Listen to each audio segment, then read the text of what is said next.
Because are about to blow. The speakers are about to blow.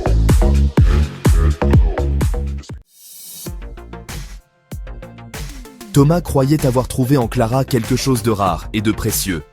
Leur connexion fut instantanée, électrique. Ils se construisirent un monde à eux, un havre de lumière douce et de secrets murmurés. Mais chaque paradis a son serpent. L'Éden de Thomas abritait une ombre, un unique fil de ténèbres tissé dans leur amour. Simplement une porte verrouillée au sous-sol, enveloppée d'une interdiction tacite. Clara avait été catégorique. Jamais, avait-elle soufflé, ne descends là, Thomas. Promets-le-moi. Les semaines se sont transformées en mois. Le souvenir de la peur de Clara persistait.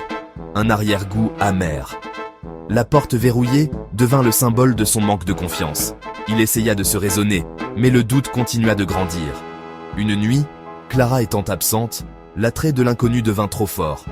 La maison craquait autour de lui, témoin silencieux de sa transgression. Chaque pas dans l'escalier du sous-sol était comme une trahison. Sa main tremblait en atteignant le cadenas. Le verrou céda dans un clic lourd, le son résonnant dans le silence. La pièce n'était pas aussi sombre qu'il l'avait imaginé. Une seule ampoule nue projetait une lumière jaune maladive, révélant un espace encombré de meubles poussiéreux et de boîtes débordantes.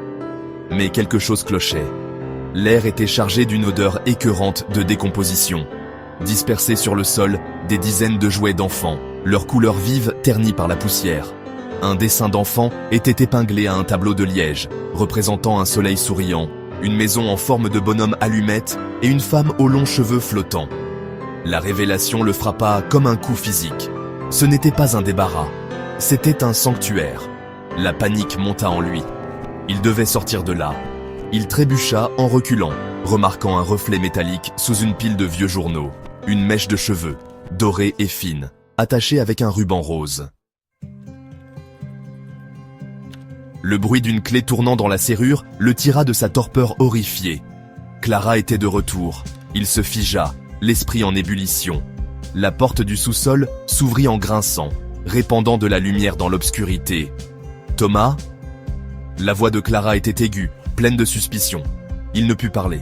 Il la fixait simplement, les yeux écarquillés d'horreur. Clara entra dans la pièce, son sourire s'effaçant en voyant le chaos. « Tu n'étais pas censé voir ça » murmura-t-elle, la voix dénuée d'émotion. « Maintenant, tu as tout gâché. » Il n'attendit pas qu'elle se répète. Il se retourna et s'enfuit, gravissant les escaliers 4 à 4, jaillissant de la maison dans la nuit. Il appela la police, la voix tremblante, racontant les horreurs dont il avait été témoin. La police arriva rapidement, sirènes hurlantes, leurs gyrophares projetant des ombres grotesques sur les murs. Clara fut appréhendée, sa façade d'innocence s'effondrant alors qu'elle était emmenée, menottée. Le procès fut rapide, les preuves accablantes. Clara fut condamnée à la prison à vie, ses crimes trop odieux pour ne jamais revoir la lumière du jour. Il ne restait à Thomas qu'une vérité glaçante. Connaissons-nous vraiment les autres, et quels monstres peuvent les se cacher à la vue de tous?